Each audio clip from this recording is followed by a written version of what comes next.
राष्ट्रवादी काँग्रेसचे नेते अमोल मिटकरी यांनी रोहित पवार यांच्यावर जोरदार हल्लाबोल केलाय। गटातटाच्या राजकारणाला रोहित पवार आणि जितेंद्र आव्हाड जबाबदार असल्याचं वक्तव्य मिटकरींनी केले।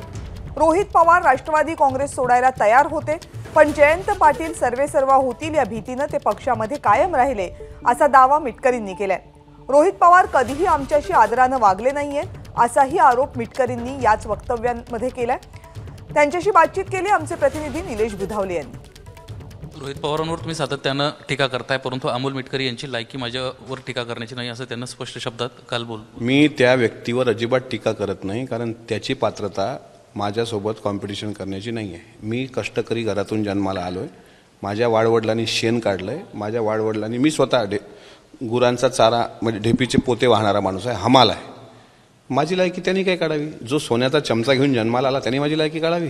लायकी त्यांनी सांगावी की अजूनही तुतारी गट हा जो डबघाईस आला याला कारण कोण आहे? सुजय विखेंच्या विरुद्ध लंकेला पुढे तुम्ही केलं, याची जर लायकी असती तर हा नगर जिल्ह्यामध्ये खासदारकीला उभा राहिला असता। म्हणजे गरीबाच्याच खांद्यावर बंदूक ठेवून तुम्ही राजकीय गेम करताय ना गरीब लोकांचा। लंके गरीब घरातून पुढे आले, मी गरीब घरातून पुढे आलो, हा माझी लायकी काढतो? गंभीर आरोप केला फोडाफोडीच्या राजकारणाचा, काय नेमकं त्यांनी केलं काय माहिती तुमच्या? आज जे गटातटाचं राजकारण झालंय ना राष्ट्रवादी काँग्रेस पक्षामध्ये, याला जबाबदार फक्त हाच व्यक्ती आहे। याचा ॲरोगंटपणा, याचा अहंकार, याच्यावर असलेला श्रीमंतीचा माज, याच्यामुळेच हे सगळ्या गोष्टी घडलेल्या आहेत। नाही तर हा पक्ष फुटत नव्हता। हाच व्यक्ती कारणीभूत आहे, हा जितेंद्र आव्हाड। भविष्यात या लोकांना लोक माफ नाहीत करणार। आज तुम्ही आमच्या लायक्या काढता, अरे तुमची काय लायकी आहे? साहेबांच्या समोर तुम्ही हे सगळे तमाशे घडून आणता, तुमची लायकी काय आहे? मी तर फार नवीन घरातला आहे, सामान्य घरातला आहे। मी सांगतो ना, मला गरीब असण्याचा अजिबातही पश्चाताप नाही।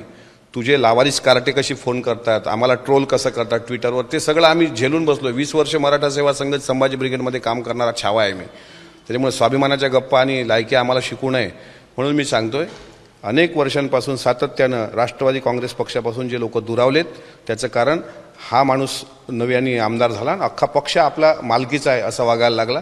आजही पक्ष सोडायला हा व्यक्ती तयार होता, भाजपमध्ये जायला, पण याला वाटलं की आपण पक्ष सोडला तर जयंत पाटील साहेब पक्षावर हक्क सांगू शकतात, हे याचं बोलणं आहे 2-3 लोकांमध्ये। मग एवढ्या मोठ्या व्यक्तीबद्दल आज जयंत पाटील साहेबाला याची लायकी माहिती आहे, मला काय विचारतो लायकी काय? तुझी लायकी जयंत पाटलांना माहिती आहे ना काय आहे तुझी लायकी। त्याच्यामुळे जयंत पाटील साहेबच त्याला योग्य, बरं झालं पाटील साहेबांनी त्याला योग्य ती जागा दाखवली, त्याला अजूनही कुठली जबाबदारी दिलेली नाही। कॅमेरामन योगेंद्र गुप्तासह निलेश बुधावले, एबीपी माझा, मुंबई। एबीपी माझा, उघडा डोळे बघा नीट।